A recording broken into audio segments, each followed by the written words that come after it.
Hi everyone, I'm Jake Straley, nurse practitioner and founder of Heal with Jake. Today, I want to talk to you about some of the most common mistakes that I see in wound care, and more importantly, what you can do instead to promote better healing. Whether you're dealing with a minor cut or chronic wound, avoiding these mistakes can make a big difference in your recovery.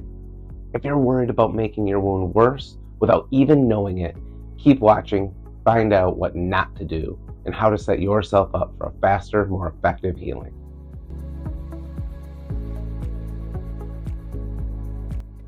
Let's start with one of the most common mistakes, using rubbing alcohol or hydrogen peroxide repetitively on these wounds. While these are often used for cleaning, they can actually be damaging to the healthy cells, which stops the healing process. This prolongs the wound being open and puts you at greater risk for further infections. So, what should you do instead? Use simple dial soap and water, a saline solution, or a wound cleanser that is designed to clean without damaging the tissues. These options will effectively clean the wound without harming healthy cells. Next up, drying out the wounds. There's a common misconception that wounds should be left open to air out and dry, but this actually is counterproductive. Wounds need a moist environment to heal properly. Drying them out can slow the healing process. What should you do instead? Use appropriate dressings to keep the wounds moist. There are options like hydrocolloid, foam dressings, zero-form, or collagen dressings that can create an ideal environment for your wound to heal fast. Another common mistake I see is the overuse of triple antibiotic ointment, which contains bacitracin, neomycin, and polymyxin B. While these ointments can be useful in preventing minor skin infections, they can actually slow the wound healing in a couple of important ways. First, one of the ingredients, neomycin, is known to cause allergic reactions or contact dermatitis in some people. This can result in redness, itching, and inflammation around the wound. Such reactions can disrupt the normal healing process by causing additional irritation and delaying tissue regeneration. Second, the components of triple antibiotic ointment, particularly neomycin and polymyxin B, can be cytotoxic. This means they don't just kill the bacteria, they also damage healthy cells like fibroblasts and keratinocytes that are essential for wound healing. This cytotoxic effect can slow down the key process like reepithelialization, which is the growth of new skin over the wound, and the formation of granular tissue. Both are crucial steps in wound repair. So, what should you do instead?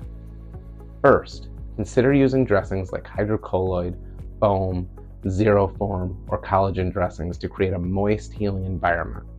If an antibiotic ointment is needed, try alternatives like bacitracin or mupirocin.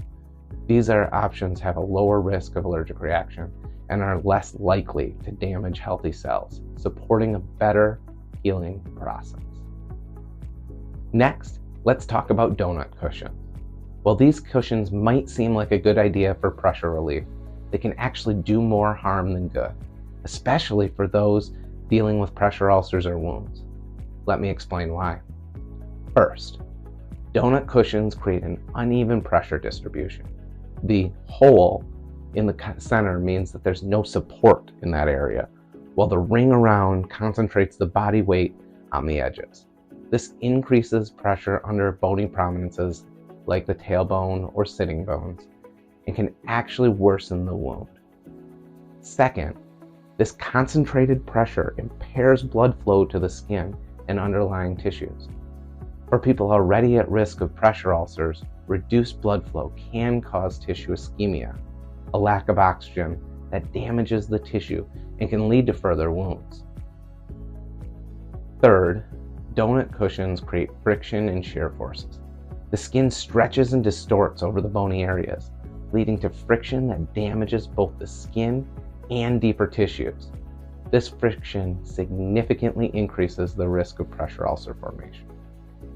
And finally, the localized pressure from the cushion can cause fluid to build up around the pressure points. This leads to edema or swelling. This swelling further reduces the blood flow and can worsen tissue damage. Because of these mechanisms, donut cushions can actually worsen pressure ulcers rather than help. So, what should you do instead? Use flat, pressure-relieving cushions or surfaces like memory foam, air, or specialized gel cushions, which can distribute the weight more evenly and help protect the skin and tissue from damage. Remember, the right cushion can make all the difference in preventing further injury and promoting healing. Another mistake I often see is patients discontinuing the use of compression socks when they have a wound on their legs. For those with conditions like venous insufficiency or chronic venous hypertension, continuing to wear your compression sock is actually crucial. Here's why. Compression socks improve venous return by applying graduated pressure to the leg, which helps push the blood back toward the heart. This reduces venous pooling in the lower extremities and reduces swelling, and can promote more efficient oxygen and nutrient delivery to the wound site. Compression socks also reduce edema, swelling that can cause increased pressure in the tissues. By reducing this swelling, compression socks alleviate the pressure around the wound, making it easier for the wound to heal. Additionally, by reducing swelling and improving blood flow, compression socks decrease the wound exudate, enhance the function of the valves in the veins, and help maintain the stability of wound edges, all of which are critical for healing. So, instead of discontinuing their use, keep wearing compression socks, but do so under the guidance of your healthcare provider to ensure that they are used correctly and safely. One of the most overlooked mistakes in wound care is not focusing enough on nutrition. Nutrition plays a vital role in every stage of the healing process, and neglecting it can seriously slow down your recovery. For example, if you're not getting enough protein, your body lacks the building blocks needed to repair damaged tissues. Vitamins like A, C, E are crucial for cell regeneration and collagen production, while minerals like zinc and iron are necessary for immune function and oxygen transportation to the wound site. So, what should you do? Focus on a balanced diet, rich in lean proteins, fruits, vegetables, and whole grains. Consider supplements to ensure you're meeting nutritional needs, but always consult a healthcare provider to make sure they're right for you. And finally, one of the biggest mistakes I see is not consulting a wound care specialist. While it's essential to follow up with your healthcare provider, it's even more crucial to work with someone who is well-versed in wound care. A wound care specialist can recognize and treat complex wounds more effectively.